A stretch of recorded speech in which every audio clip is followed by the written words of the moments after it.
bienvenue sur cette chaîne YouTube. Si vous êtes nouveau, je me présente brièvement. Je m'appelle Florence. Je suis lainière dans le Dauphiné, d'où la marque Laine Delphine pour les laines du Dauphiné. Et je viens vous voir régulièrement sur cette chaîne pour parler tricot, laine et parfois un peu de broderie. Alors, bienvenue aux nouveaux.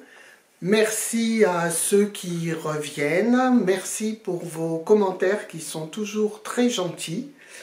Voilà, je pense qu'on est un petit groupe sympa sur cette chaîne. J'en ai rencontré plusieurs d'entre vous cet hiver lors de salons à Cré, à la fête de la laine à Cré et à la fête de la laine à Malakoff.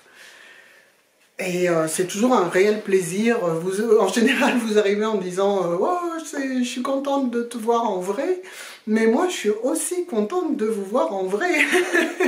Ça fait plaisir et c'est rassurant. Parce que là, je parle à mon appareil photo, donc c'est pas génial. Bon, comme d'habitude, j'ai ma pompe. Oh, regardez, c'est assorti. Oh, c'est trop bien. Donc j'ai ma pompe parce que j'ai pris des notes pour ne rien oublier. Donc cet épisode est celui du printemps. Je viens ici en général une fois par saison. On peut faire un petit bilan de l'hiver côté laine Delphine. Alors pour moi, l'hiver c'est la saison où je travaille le plus, puisque c'est la saison où je récolte les toisons. Il y a tous les chantiers de tonte et s'intercalent avec les chantiers de tonte les salons.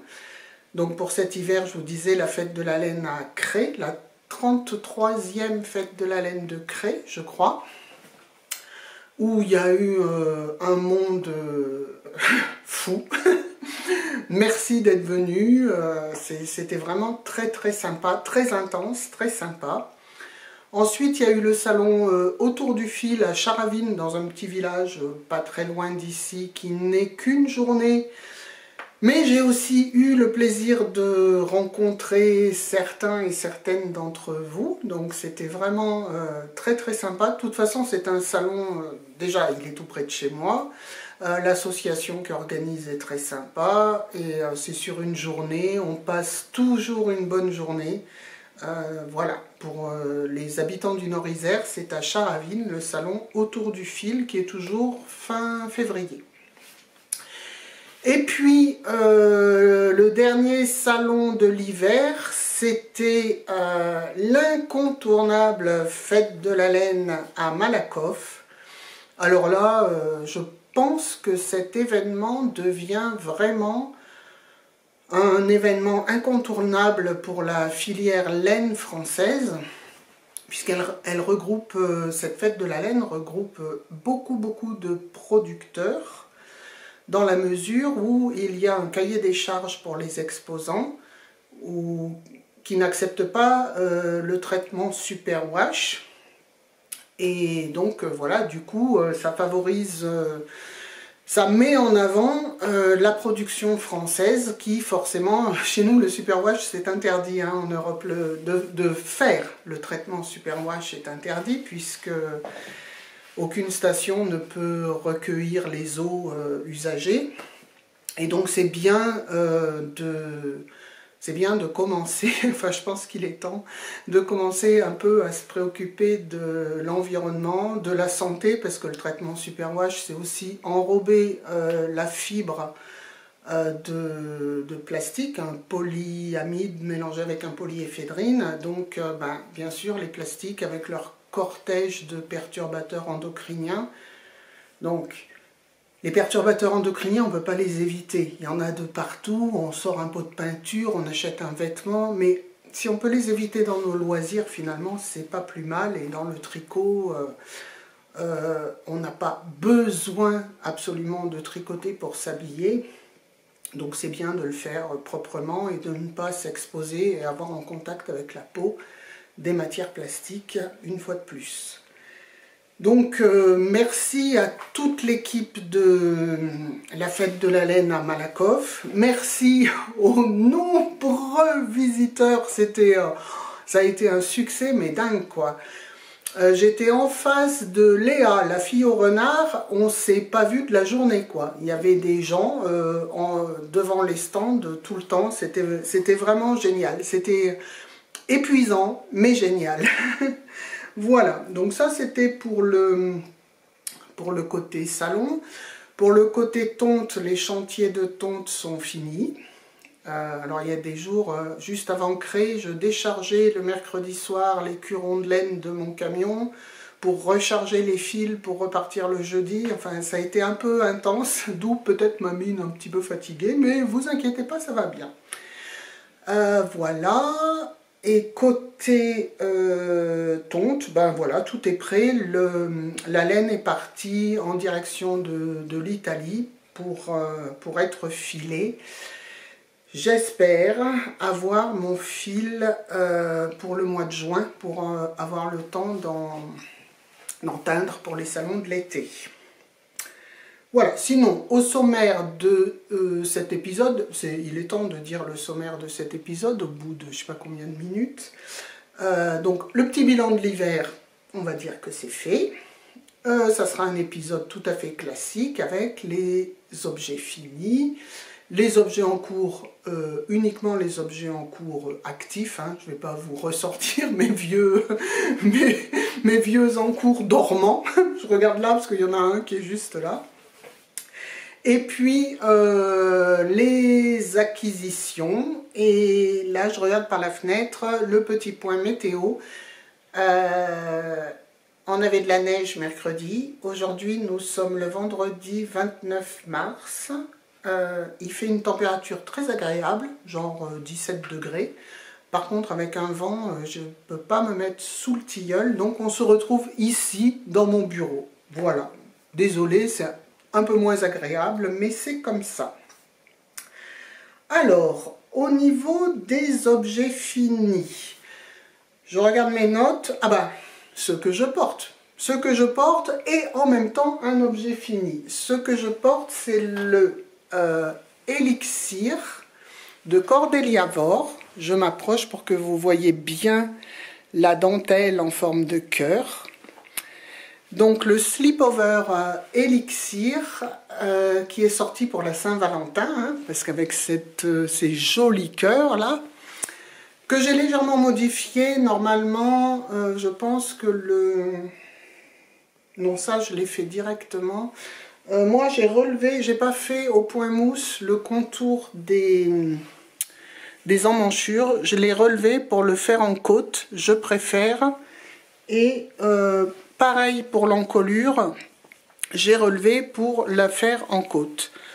Je l'ai fait super oversize, vous voyez, parce qu'en fait j'ai des blouses qui sont super oversize aussi, et je voulais pouvoir le porter par-dessus les blouses. Ah, ça va super bien avec ma blouse à petites fleurs là. Donc voilà, et c'est un modèle gratuit.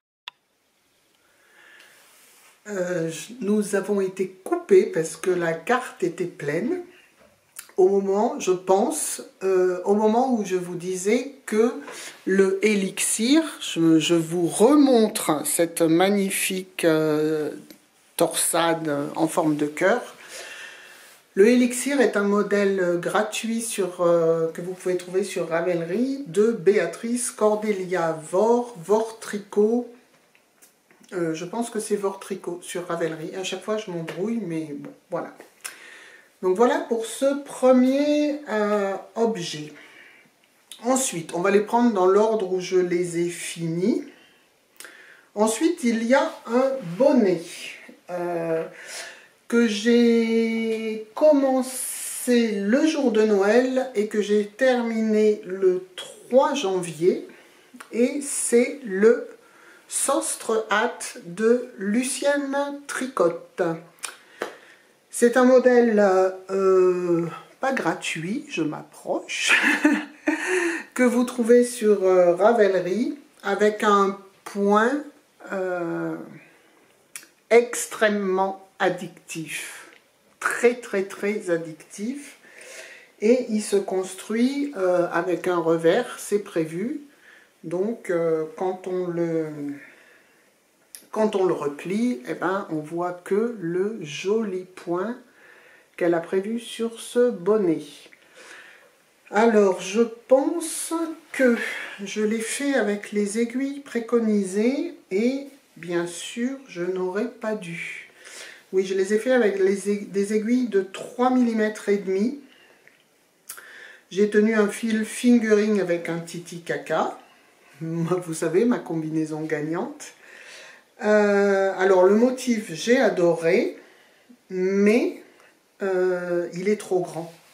Il est trop grand pour moi, il faut que je trouve quelqu'un à grosse tête pour l'offrir.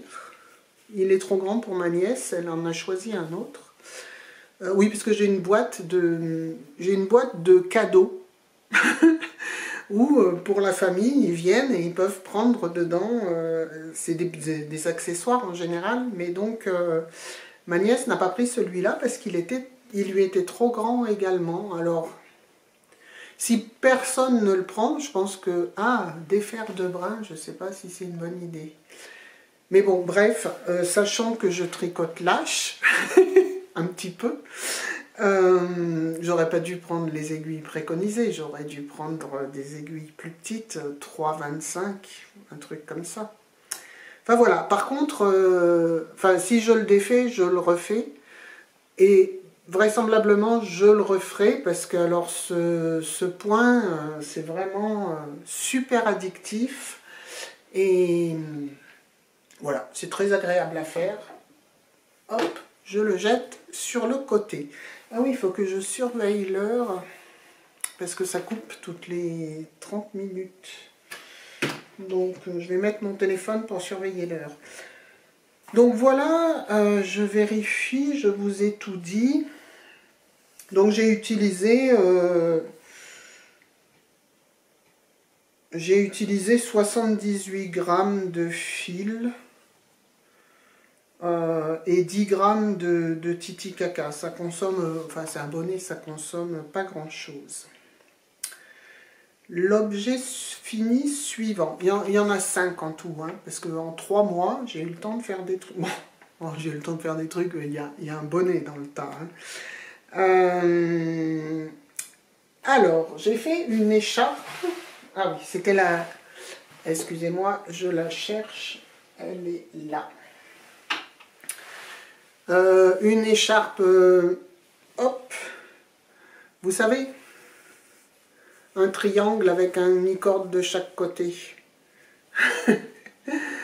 Parce que... dont je ne citerai pas le nom, parce que c'est pas l'inventeuse, elle l'a mis au goût du jour, mais voilà, c'est un triangle avec un mi-corde de chaque côté. Il est très très long, le mien. Je sais pas pourquoi je suis partie sur aussi long. Donc voilà, je peux faire vraiment plein de tours. C'est super douillet. Et pour cause, je l'ai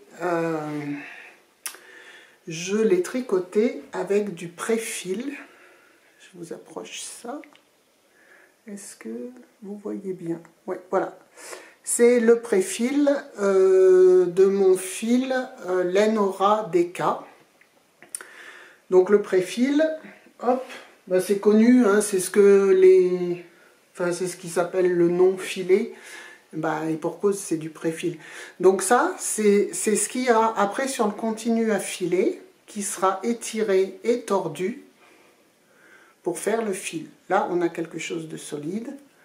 Là, on a quelque chose de pas solide. Voilà. Donc, attendez, je l'enlève, je l'enlève, parce que je m'étouffe. Donc, j'avais récupéré quelques galettes sur les bâtons à la filature du Val-Gaudemar, là où a été fait mon fil, le Lenora DK. Et je voulais voir si c'était possible de le tricoter. Parce que la question c'était, oui, mais les fibres de mérino d'Arles, elles sont pas très très longues, donc est-ce que c'est assez solide? Mais en fait, le truc, je le pose, je reprends le cake. En fait, je m'étais polarisée sur la longueur de fibre. Et c'est pas nécessairement la longueur de fibre qui fait la solidité. Dans le cas du Merino d'Arles, c'est vraiment l'élasticité. Donc on peut beaucoup l'étirer avant de le casser. Et en fait, ça lui confère une certaine solidité. Bon, en plus, je l'ai tricoté en double. J'avais fait une boule et puis l'autre partie, je le tirais directement du cake. Mais même moi qui suis bourrine, j'ai pas cassé pendant le tricotage. Donc ça, c'était une bonne nouvelle. Par contre, la mauvaise nouvelle, c'est que c'est du préfil. Donc forcément, il n'est pas lavé, puisque à la filature, c'est à la fin qu'on lave le fil. Et puis, c'est impossible de laver le préfil. Donc, il y a l'enzymage, c'est-à-dire la graisse qui est mise pour pouvoir filer, pour pouvoir carder, filer. Et en fait, j'ai eu beaucoup de mal à le laver. Déjà, ça sent pas très bon. Il y en a qui confondent cette odeur avec l'odeur du mouton. Je vous garantis que le mouton, ça sent pas ça. La graisse de filature, ça sent la graisse de filature. Et donc, voilà, donc ça m'a un peu refroidi parce que à laver, j'ai lavé le tricot en fait. Hein. Mais ça veut dire que c'est assez difficile à laver. Pour tout vous dire, au bout d'un moment, j'ai lavé avec du Monsieur Propre. Hein, pour vraiment dégraisser. Donc, voilà, fausse bonne idée. Après, je sais pas, les filatures... Alors, qui c'est qui m'a fait sentir... Il y a quelqu'un, parce que j'ai posé la question, il y a quelqu'un qui m'a fait sentir un préfil, je ne sais plus si c'est le suédois ou l'espagnol. C'est pareil, ça pue la graisse de filature. Donc voilà, je trouve pas ça génial à tricoter, et à laver. Faudrait trouver un moyen plus simple de le laver. Il faudrait que je demande à la filature comment il lave les fils, en fait, avec quel produit. Mais je pense que c'est un dégraissant. Hein. Enfin, à mon avis, pour enlever de la graisse, il faut un détergent, un savon, tout simplement. Donc voilà pour cette expérience. Est-ce que ça sera à suivre? Est-ce que ça va s'arrêter à cette écharpe? Je sais pas encore. Et en attendant, cette écharpe, elle est, forcément, c'est super moelleux et super chaud. Donc il me reste des galettes que j'ai prises sur les bâtons parce que j'en avais pris plusieurs. Et voilà, je m'amusais avec, mais commercialement parlant, je ne sais pas si ça débouchera sur quelque chose ou pas. Voilà, alors, le préfil. La vidéo risque d'être longue, mais j'ai une petite vidéo qui vous montre comment c'est fait. Donc je l'insérerai soit maintenant, soit à la toute fin de la vidéo. Vous verrez, j'ai filmé toute la ligne de card du début, la première nappe, le voile qui est passé comme ça. Alors ça hypnotise quand on le voit. Et ensuite le voile qui passe sur le deuxième jeu de cartes en travers, et à la fin le préfil qui est formé sur les bâtons. Donc en fonction de la longueur au moment du montage, je l'insérerai ici ou à la fin.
Alors, le prochain objet terminé,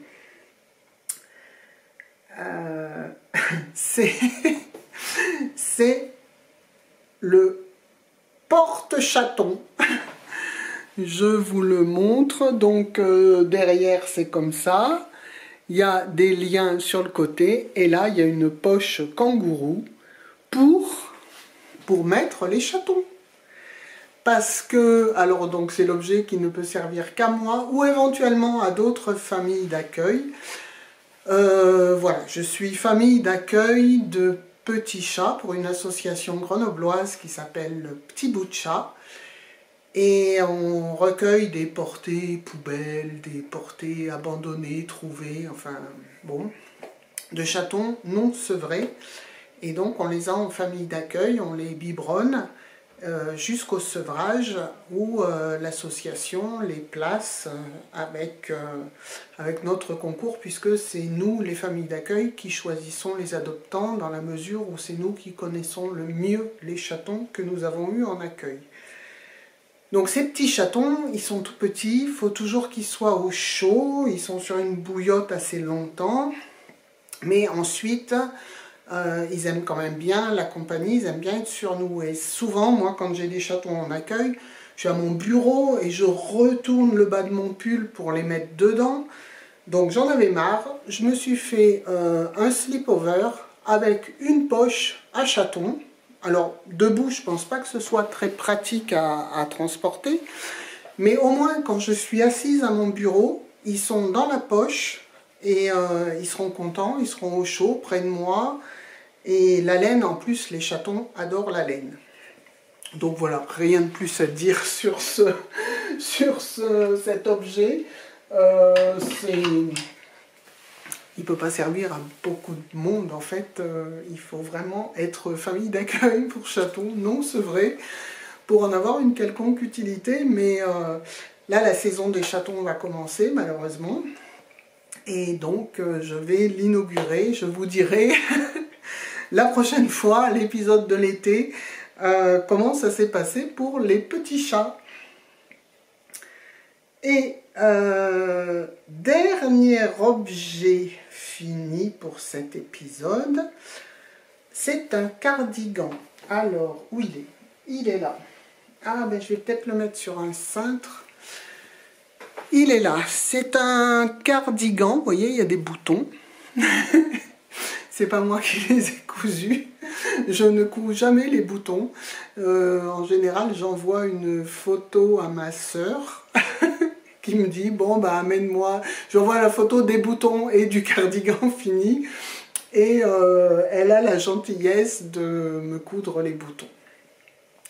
Alors il est, je vous le montre de plus près, c'est le fil Lenora DK, coloris gelée matinale. Et maintenant, cette année, j'ai décidé que c'était l'année des cardigans, parce que faut que je puisse ouvrir les boutons, refermer les boutons, parce que voilà, ménopause oblige, je me déshabille, je me rhabille, je me déshabille, je me rhabille, et j'en ai marre. Donc, le cardigan, c'est bien, ça s'ouvre et ça se ferme, et ça s'enlève plus facilement. Alors, ce cardigan, j'ai pas suivi un modèle particulier, enfin si, quand même. Au moment où j'étais en train de faire les côtes, j'avais décidé de faire un cardigan de haut en bas avec un raglan, tout simplement. Hein, c'est un truc, voilà, je le mets, je l'enlève. Et là, j'étais en train de regarder le podcast de Larqueux, de Fiber Tales, qui parlait de design de cardigan, et qui disait que l'inconvénient des cardigans raglans, c'est qu'ils tenaient pas bien, parfois. Je dis, oh bah zut, j'avais pas encore commencé, hein, j'avais juste monté les côtes, là. Je me dis, bah zut, moi j'étais parti sur un cardigan raglan, si c'est pour qu'il me tombe des épaules, c'est pas bien. Et là, je découvre sur la chaîne de Isolda Tig, ce qu'elle appelle le compound raglan. C'est-à-dire que le raglan, un raglan normal, il va tout droit. Et celui-là, je vais peut-être le mettre sur un... Désolé, je vais le mettre sur un cintre pour que vous voyez mieux. J'étais en train de l'ouvrir, mais je vais peut-être le refermer. En tout cas, fermer les deux boutons du haut pour que vous voyez mieux. Voilà, là on voit mieux. Vous voyez, le raglan, il part comme ça, ensuite comme ça, et ensuite comme ça. Il forme, je me recule pour que vous le voyez en entier, il forme un S. Donc on n'a pas le même rythme d'augmentation tout le long. Il part comme ça, et il va sous le bras. Et ça s'appelle le compound raglan. Donc c'est un raglan, mais avec pas un rythme qui est le même tout le long. Et en fait, du coup, eh ben, il tient mieux sur les épaules. Je vais essayer de le passer par-dessus mon slip-over. Ça y est, j'ai déjà chaud. Par-dessus mon slip-over, ça va être... mais pour que vous voyez comment, voilà, comment se place l'épaule. Là, ça part à un certain rythme, ensuite ça descend plus vite, et ensuite ça part sous le bras. Mais du coup, il tient très bien. Qu'il soit ouvert ou fermé, eh ben, c'est pratique. Donc, c'est pas du tout... enfin, c'est une construction qui est connue. Je vous explique ça peut-être pas très bien, mais si vous voulez plus de détails, sur la chaîne de Isolda, elle explique ça très bien. Et si vous ne parlez pas anglais, c'est pas un souci, vous pouvez mettre les sous-titres avec YouTube. Les sous-titres, même s'ils ne sont pas absolument parfaits, vous savez de quoi elle parle, vous pouvez suivre ces sous-titres. Donc voilà pour ce cardigan que j'ai pas encore mis beaucoup parce que je l'ai fini mi-mars, là, juste avant Malakoff, c'est ça. Mais soit cette année, enfin il va pouvoir me servir de veste, en tout cas pour le printemps. Au lieu d'avoir un manteau, je pourrais avoir ça. Et puis, on verra l'hiver prochain. Si je le porte beaucoup, mais c'est vrai que l'avantage du cardigan, c'est que on s'en sert de veste pour sortir. Voilà, je reprends ma pompe. Donc au niveau des objets finis, nous avons fini. Oh, je radote. Alors maintenant, on va passer aux objets en cours. Je ne sais pas si j'ai beaucoup de temps avant que ça coupe. Je vais couper moi-même. Non, on continue. Allez, on prend le risque. On est à fond, Donc les objets en cours. J'ai d'abord, ceux qui sont actifs, parce que ceux qui me suivent se rappellent peut-être, mais dans ma liste des en cours, il y en a qui ont des électroencéphalogrammes plats. Donc ceux-là, je ne vais pas vous en parler à chaque fois, je vais vous parler que de ceux que j'ai tricotés dans la saison qui vient de s'écouler, c'est-à-dire cet hiver. Alors, elles sont là, je les prends. D'abord des mitaines, c'était des mitaines pour finir des restes. Et donc, j'ai joué... ça va être compliqué. J'ai joué un peu... Voilà. Donc, j'avais ce fil qui est du 500 mètres coloris... c'était Feltin 2022. Et surtout... Alors, le 500 mètres, s'il n'est pas fini, c'est pas grave, j'en ai plein. Mais surtout, je voulais finir ce Titicaca coloris jaune. Il m'en restait très peu. Et je me suis dit, dans une paire de mitaines, ça va être très bien. Alors, j'avais fait la première mitaine. Alors, attendez. J'avais fait la première mitaine très grande. Je vais vous mettre celle qui est en cours. Voilà, avec un les côtes, en fait, elles allaient jusqu'en haut. Comme ça, j'avais l'intention de les retourner quand j'avais besoin de mes doigts et de les déplier quand je voulais mettre mes doigts au chaud. Et j'avais vraiment... Alors attendez, je ne sais plus ce que j'avais comme... je vais reprendre mes notes. Mais alors en quantité j'avais... voilà, la première mitaine a consommé 27 grammes, mais donc elle faisait une taille jusqu'au bout des doigts. Elle avait utilisé 17 grammes de 500 mètres et 9 grammes de Titicaca. Donc, et il me restait 8 grammes de Titicaca pour la seconde, et je vous le confirme, ça ne passe pas. Donc il me reste que ça. Je ne peux pas finir la seconde mitaine. Donc j'ai défait la première. Alors je vous le montre parce que le fil est... Voilà, le fil est encore attaché. Donc j'ai défait la première. Hop. Pour récupérer 7 boulettes de fil qui est toujours attachée. Hein. Pour pouvoir faire la seconde, le pouce de la seconde mitaine. Parce que maintenant, a priori, j'espère, je vérifie la longueur en même temps que je vous parle. Oui, donc on a bien des mitaines de la même longueur. Donc j'ai anticipé la longueur de celle-là, j'ai défait celle-ci, et normalement avec 7 boulettes que je vais séparer, oui, bah, il faut une paire de ciseaux, j'en ai pas, je vais pouvoir faire le pouce de la seconde mitaine. Donc il me reste que le pouce à faire. Donc voilà, là c'est des mitaines... pareil, elles vont... Quoi, je les avais fait pour moi. Soit je les garde, soit je les mets dans la fameuse boîte, dans le fameux panier où les invités et la famille se servent de petits accessoires. Voilà pour ces mitaines. Donc, elles sont presque finies à 1 pouce près. Ensuite, un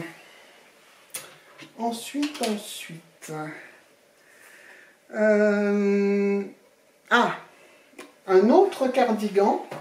Je vous avais, la dernière fois, je vous avais parlé de ce livre,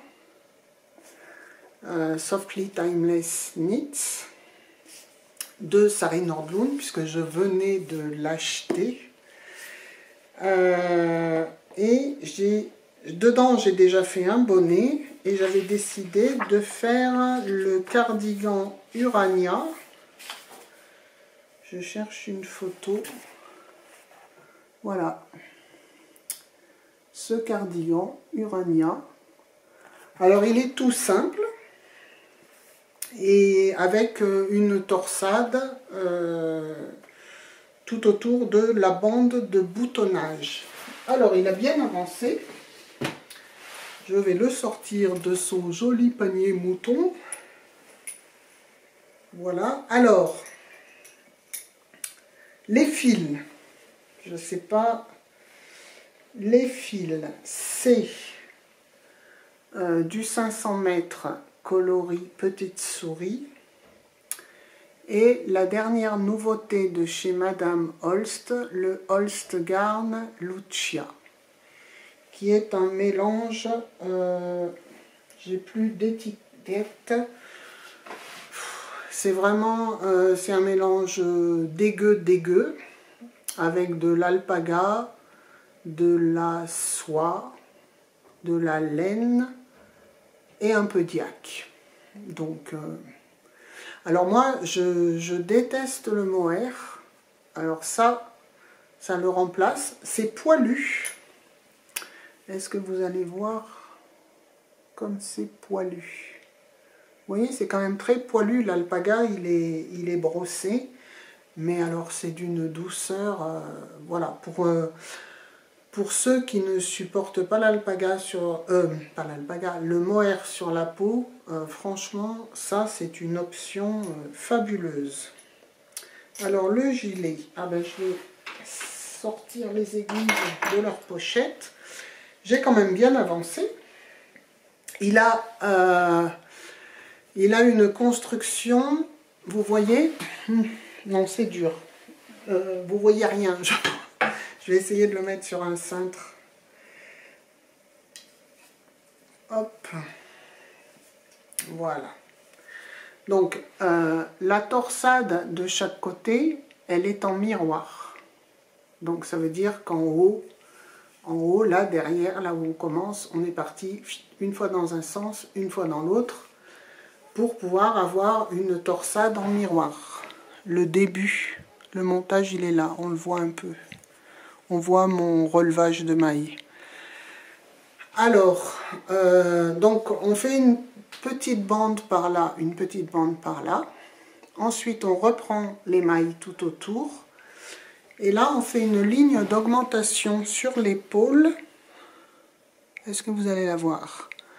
Voilà, on fait une longue ligne d'augmentation sur l'épaule en augmentant très rapidement de chaque côté de cette maille jusqu'à un certain point où là, alors jusqu'à présent on était en un seul morceau, jusque là, et là on sépare, c'est un espèce d'hybride entre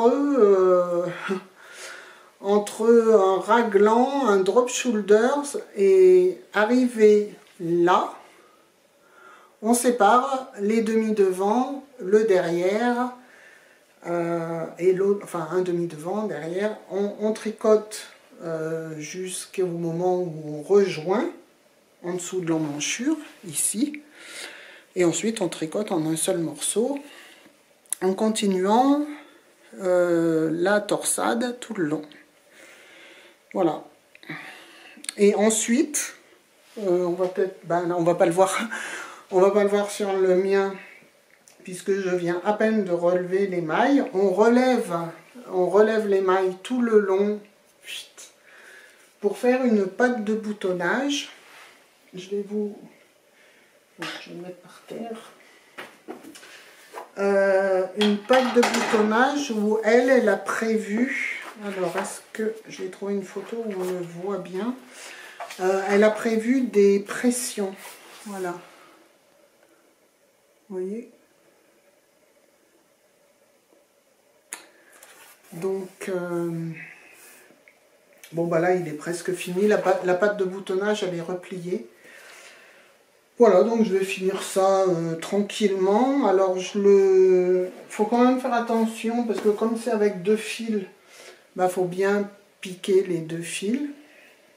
Mais à part ça, la construction est très très originale. Je l'envie de l'avoir fini pour le porter, pour voir si ça me convient. Parce que les purement drop shoulders, j'aime pas ça du tout. Ça me va pas, je sais pas comment les porter. J'ai beaucoup trop de tissu sous les bras pour mettre quelque chose par-dessus. Bon, là après c'est un cardigan, donc c'est pareil, je peux aussi m'en servir de veste et ne rien mettre par-dessus si je trouve que c'est trop dur de porter un manteau par-dessus. Mais bon, on verra, on verra. J'ai perdu ma pompe. Non. Donc voilà pour... Et ben voilà, c'est les trois en cours qui sont actifs. C'est ça. Les autres en cours dorment. Donc, pour la fin de cet épisode, on va passer aux acquisitions. Je vais couper parce que je ne sais pas combien de temps j'ai enregistré pour pas que ça coupe tout seul. Et je reviens tout de suite. Je reviens. En fait, j'avais un dernier en cours que j'ai oublié. Pourtant c'est celui sur lequel je tricote le plus en ce moment. J'ai décidé de me faire un pull de printemps. parce que j'adore le printemps. Alors autant je déteste Noël, autant j'adore le printemps. Et j'ai décidé de me faire un pull de printemps. Ta-la-la! Si c'est pas le printemps, ça! Oh là là là là! Voilà. Donc, toujours, bah oui, c'est un pull, c'est pas un cardigan. Alors, à moins que le courage me prenne de le sticker. Mais je préférerais, parce que le stick, c'est au programme de ce que je veux apprendre. Chaque année, je veux apprendre quelque chose. Donc, l'an dernier, j'ai appris le jacquard. Ça va, hein, le jacquard. Et cette année, je voudrais apprendre le stick. Mais je pense que j'aurai pas le cran de... mon pull de printemps, je vais pas le sticker. Donc je suis au bout de la première manche. Alors c'est total impro. Hein. C'est un empiècement circulaire, yoke. Hein. J'ai fait quelques rangs raccourcis parce que moi j'aime pas quand il n'y a pas des rangs raccourcis. Ensuite j'ai commencé à faire du jacquard, mais alors vraiment comme ça me prend, avec toutes les couleurs que je trouve, enfin ouais, c'est vraiment, c'est n'importe quoi, mais c'est gai, c'est printanier, c'est mon pull de printemps. Donc celui-là, bah c'est celui, vous voyez, j'en suis à la manche, la bas de cette manche. Ils annoncent un week-end pourri. Oui, je vous ai dit qu'on était le 29 mars et que donc c'est le week-end de Pâques qui arrive. Nous, ils nous annoncent de la pluie tout le temps et tout. Donc la deuxième manche, ça va être facile, facile.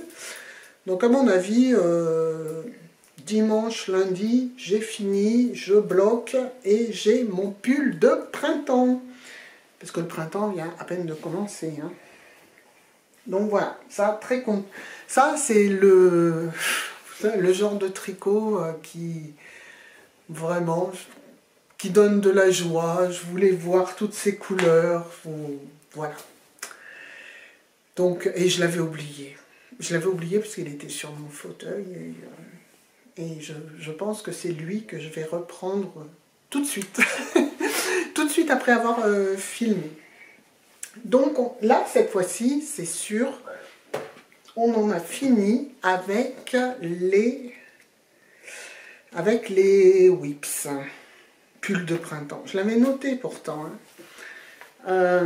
Donc, blabla de printemps. Tiens, on a fait pull de printemps, blabla de printemps. Non, d'abord les acquisitions. J'ai encore acheté des choses. Regardez.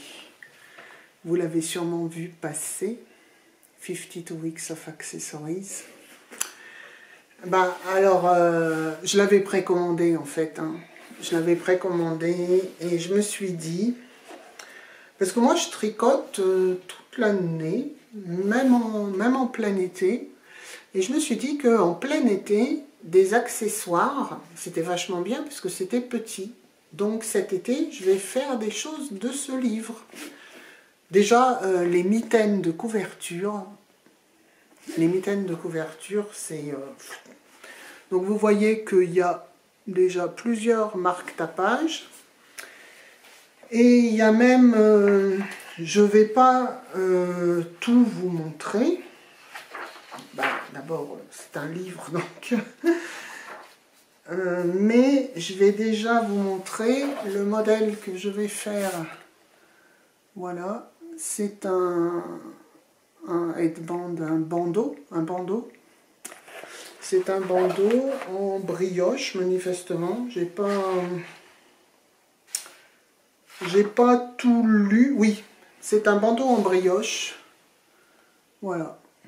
Donc je vais faire celui-là en premier parce que c'est pour ma nièce qui l'a feuilleté. C'est marrant parce que moi j'avais acheté ce livre et ma nièce est pâtissière et elle avait acheté un livre de pâtisserie qui s'appelle C'est pas de la tarte de Marie Chiocca et sa fille. Et donc elle m'envoie, elle habite pas, Enfin, elle habite pas très loin, mais on se voit pas très souvent. Elle est quand même à 100 km. Et elle m'envoie la photo de son livre de Marie Chiocca. Elle sait que j'aime pas les desserts, donc en me disant, je sais que tu t'en fous, mais je suis trop contente, regarde ce que j'ai acheté. Et donc moi je lui ai répondu, eh ben je sais que tu t'en fous, mais je suis trop contente, regarde ce que j'ai acheté. Et du coup la fois d'après, quand on s'est vu, ben, elle l'a feuilleté et elle a rajouté sa petite marque à ce fameux bandeau. Donc de toute façon elle va pas porter un bandeau maintenant. Donc cet été, quand je vais piocher dans ce livre, je commencerai par le bandeau puisque c'est ce qu'elle a choisi. J'ai oublié de lui demander de quelle couleur elle le voulait, mais bon, j'aurai l'occasion de lui demander avant de le commencer. Ensuite, ah oui d'ailleurs, les éditions, oui j'ai pas dit, c'est les éditions Laine Publishing. Donc fin 2023, j'avais acheté 2 livres. Le livre de Sari Nordlund et Observations. Ensuite, j'ai précommandé 52 Weeks of Accessories et ben, ils ont un bon suivi de clients parce qu'ils m'ont repéré, ils m'ont envoyé « Oh, vous êtes une bonne cliente, on va vous offrir 15% sur votre prochain achat. » Que j'ai pas encore fait, mais de toute façon, fan de Laine Publishing comme je suis, il n'y a pas de souci, je l'utiliserai. Alors ensuite, autre achat qui correspond à une autre chose que j'ai décidé cette année. J'ai décidé d'essayer de tricoter des fibres végétales. J'ai toujours tricoté que du poil de la bête, moi. J'ai jamais rien tricoté d'autre. Donc, à Malakoff, il y avait Naticea. J'ai dit, bah, c'est l'occasion. Je vais aller la voir et je vais lui expliquer mon problème. Donc je suis allée voir Mathilde et je lui ai dit bonjour Mathilde, parce que je suis polie. Non mais je lui ai expliqué que j'avais envie d'essayer les fibres végétales, mais que j'avais un peu peur du choc culturel entre le poil de la bête très élastique et la fibre végétale. J'ai déjà vu des copines qui ont tricoté et c'est... Donc je lui dis, écoute, qu'est-ce que tu me conseilles pour que le choc culturel fibre animale, fibre végétale soit le moins cuisant possible? Donc elle m'a conseillé son lin Linae. Je vous montre l'étiquette. J'espère que ça fait le point. Oui. Donc Linae, c'est du lin français 95% et 5% de coton. Elle m'a dit que c'est ce qui allait moins me choquer au moment du tricotage, mais que de toute façon je serais choquée. Mais voilà, ça allait minimiser les dégâts.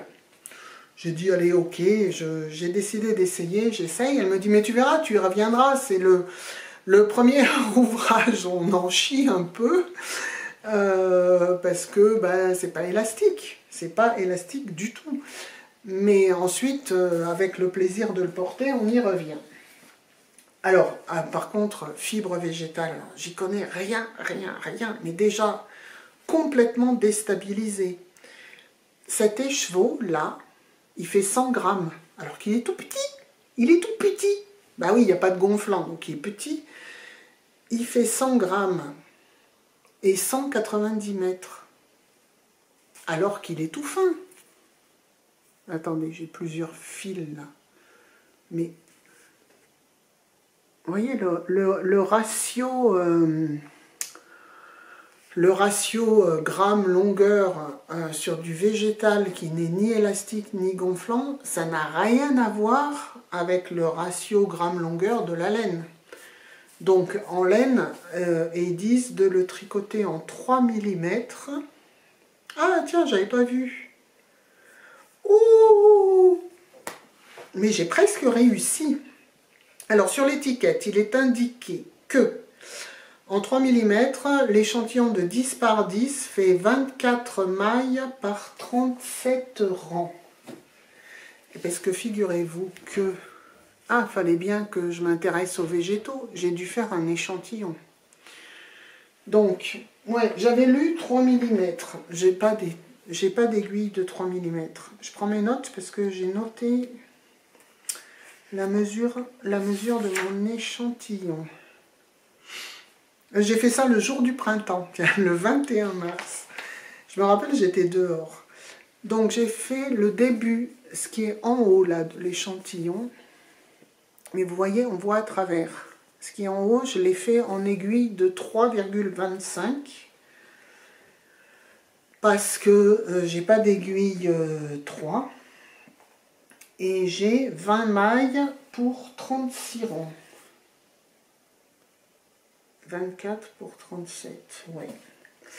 Ensuite, j'ai fait attendez, je vous montre à l'endroit. Ensuite, j'ai fait 2 rangs de point mousse et j'ai fait, je sais plus, 4 ou 5 augmentations pour qu'il soit à peu près rectangle.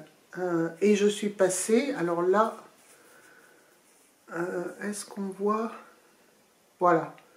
Vous voyez, à gauche, là, enfin, je ne sais pas si c'est à gauche pour vous, mais à ma gauche, en 3,25 c'est transparent, alors qu'à ma droite, en 2,75, c'est bien serré, limite un peu trop. Donc finalement, le 3 mm, et en termes de taille, alors avec 2,75, je suis pas loin de l'échantillon qu'ils indiquent sur l'étiquette. Moi j'ai 23 mailles et demi et 40 rangs. Alors j'ai beaucoup plus de rangs. Ah oui, mais je suis en 2,75, ouais. Par contre, si je m'achète des aiguilles de 3 mm, je pense que c'est ce que je vais faire. Hein. Parce que finalement, là j'ai bien cerné le problème. 3,25 c'est trop mou, trop transparent. 2,75 c'est un peu trop dense. Donc je pensais pas un jour, moi, chipoter à ce point-là. Hein. Mais voilà, donc j'ai fait un échantillon, vous vous rendez compte, moi-même. Alors, oui, donc je vais me procurer des aiguilles de 3 mm. Parce que j'ai pas envie que ce soit transparent pour faire un tank top. Et ben, on va encore piocher. J'aime bien piocher dans les livres en fait. On va encore piocher dans le livre de Sari Nordlund, page 85. J'ai retenu la page par cœur. Pour faire ce tank top. C'est un tank top à bretelles. Est-ce qu'il y a une autre photo? Ben là, il y a le dessin. Je vous montre rapidement. Il y a le dessin technique. Et là, les bretelles sont... Je ne sais pas si c'est du jersey double. Du jersey double ou un e-cord. Mais voilà. Alors, je pense qu'elle appelle des aiguilles de 3 mm. Oui, c'est ça. Des aiguilles de 3 mm. Ah non, 3,5. 3 mm pour les côtes et 3,5. Non mais moi, 3,5, ça va être super transparent. Hein. L'échantillon, donc on s'en fout, ce ne sera pas 3,5. L'échantillon, 21 mailles, 31 tours. Alors en 3,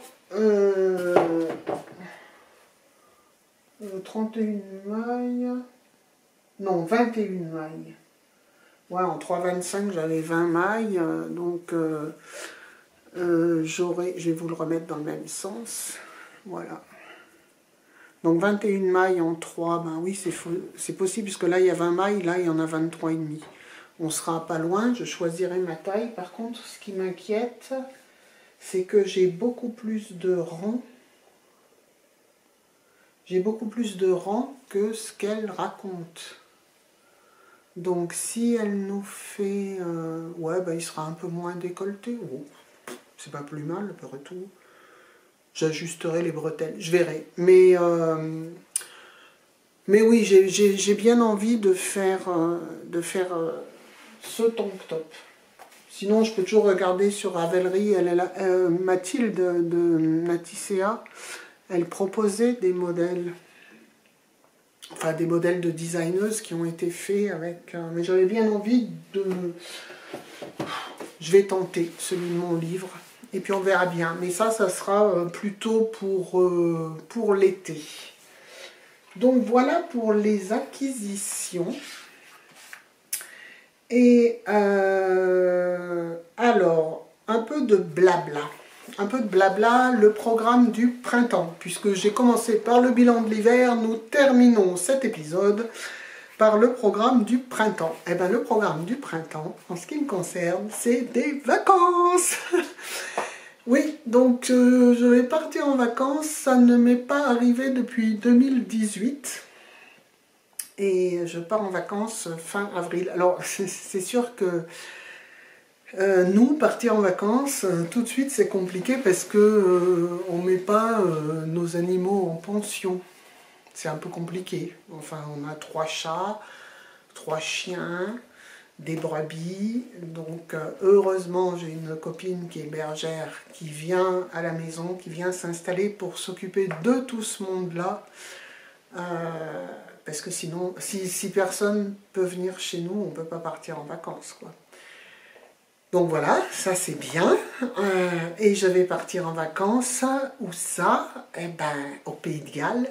Le Pays de Galles, c'est quand même mon pays de cœur, mon deuxième pays. Et je vais partir au Pays de Galles quand? Fin avril. Et qu'est-ce qui se passe le dernier week-end d'avril au Pays de Galles? Il y a le salon Wonderwool Wells. Voilà, donc je vais aller à Wonderwool Wells. J'ai déjà prévenu mon chéri que je lui dis « Oh, mais j'ai pris les billets d'avion avec 2 bagages en soute. Hein. » Il me dit « On n'a pas besoin de 2 bagages en soute. » Je dis « Mais bien sûr que si. Toi, tu vas partir. Toi, tu as besoin de un t-shirt et une culotte. Hein. On est bien d'accord. Ton sac, il est vide. Et au retour, plein de laine. » Donc après... Je suis rassurée, tiens, à propos de Malakoff, j'étais la voisine de stand de Marion de Maison Bonpoil, que je ne connaissais pas, que j'ai découverte pour l'occasion. Et, mais je suis rassurée. Si je ramène pas assez de fils, parce que dans ma liste, je vise Garde Nord Organique, qui est gallois, hein, donc je vais aller le voir, je vais acheter du fil, forcément. Mais je suis contente parce que si des fois j'ai mal visé, j'ai pas la bonne quantité, Marion, elle stocke vraiment des fils britanniques de qualité, naturels, tout ça. Enfin, je savais même pas que ça existait, les merceries comme Maison Bonpoil. Elle a une offre vraiment géniale. Elle a Daughter of a Shepherd, elle a Garde Nord Organique, enfin elle a plusieurs fils du royaume. Parce que les gens en général ils connaissent Erika Knight, enfin ils connaissent les grosses marques, mais elle a plusieurs marques vraiment intéressantes. Et puis elle a des marques françaises, elle a Lani Vendolé pour les italiennes, enfin voilà, beaucoup de fils. Laine produite sur des brebis en Europe, filée en Europe. Donc je suis rassurée, si j'ai oublié un truc au pays de Galles que je regrette en arrivant, je dis « Oh zut, j'aurais dû prendre ça ». Chez Maison Bonpoil, elle l'aura. Donc voilà, peut-être que si je suis courageuse, je vous emmènerai, je vous ferai des images de ce salon Wonderwool Wells. Voilà, non, les vacances, alors là, ça me tarde. Sinon, au printemps, au mois de mai, là on a fini avril, au mois de mai, je vais refaire des journées portes ouvertes. Exactement le même principe que l'an dernier, en espérant qu'on ait un meilleur météo que l'an dernier. Donc ça sera le samedi 18 et le dimanche 19 mai. C'est le week-end où le lundi est férié, mais le lundi, on ne fera pas porte ouverte, parce que 2 jours, ça suffit. Voilà, donc il y aura... venez avec vos aiguilles. Vous pouvez venir vous installer que pour tricoter. Vous pouvez venir parler, rencontrer d'autres tricoteurs. Le programme, ça sera... l'atelier est ouvert. Moi, je teindrai de 10h à 13h. Donc, vous pourrez voir la partie vente magasin. La partie teinture, puisque je teindrai devant vous. Je pourrai répondre à vos questions. Ensuite, à 13h, on ferme l'atelier, on s'installe dehors, j'espère, parce que l'an dernier, on est resté dans l'atelier autour du poêle, mais c'est quand même plus agréable de s'installer dehors sous le tilleul. Et là, on tricote, on papote, on fait ce que, enfin, faites ce que vous voulez, hein. Vous pouvez crocheter aussi ou broder, hein. C'est pas, ou vous pouvez rien faire, hein, aussi. Il y en a qui font rien. Et il y aura, si le soleil le permet, le soleil il sera là, mais s'il n'y a pas de nuages, Olivier mettra un télescope d'observation du soleil, en espérant qu'il y ait des taches solaires. Voilà, donc ça sera pour ceux qui veulent découvrir un peu d'astronomie de jour, et le jour on peut regarder que le soleil. Et puis l'après-midi, je ferai également avec mon collègue Salem une démonstration de travail de chien de troupeau. Voilà, ça a été très très apprécié l'an dernier. Salem est un brin cabot, il était très content d'avoir du public pour nous montrer ce qu'il savait faire. Et voilà, donc c'est aussi l'occasion de discuter autour des brebis, voilà. Et qu'est-ce que j'exposerai à part ça? Je pense que je sortirai ma table de tri pour montrer une toison brute. J'ai mis de côté une toison de Bélier Île-de-France. Donc vous pourrez voir la toison où ça commence. Enfin, vous aurez même vu les brebis. Donc voilà. Puis ensuite, juin, juillet, août, mais ça je l'annoncerai au fur et à mesure sur Instagram, ou alors je peux mettre un petit, pour ceux qui n'ont pas Instagram, peut-être que je mettrai un petit short ici. On va reprendre tricot, les journées de tricot sous le tilleul. Alors pareil, dès le matin 10h, vous faites comme vous voulez. Il n'y a pas, enfin, c'est dès le matin 10h parce que moi le matin j'ai des choses à faire. Donc avant 10h, voilà. Et mais ensuite vous amenez votre casse-croûte, ou vous venez que l'après-midi, ou peu importe, mais c'est histoire de tricoter sous le tilleul. Mais on fait ça, voilà, quand le temps le permet. Après, en été, quand le temps ne le permet pas, on peut toujours se rabattre à l'atelier. Il y a toujours cette possibilité. Voilà, donc le programme du printemps, vacances. Mais peut-être que je vous emmènerai en vacances pour faire un petit hors-série vacances, hein, si j'ai le courage, et parce que moi je suis plus ancrée dans la vie quotidienne que dans YouTube, donc je risque d'oublier, je risque de m'épater devant des trucs et de ne pas penser à filmer, quoi. Mais voilà, peut-être un petit hors-série, mais en tout cas, dans le prochain épisode, je vous montrerai ce que j'ai ramené du Pays de Galles. Voilà, bah écoutez, si vous avez tenu jusqu'ici, bravo, je vous remercie, je vous embrasse très fort, merci à vous, et on se retrouve soit pour un numéro spécial, soit pour le numéro de l'été. Ciao, à bientôt.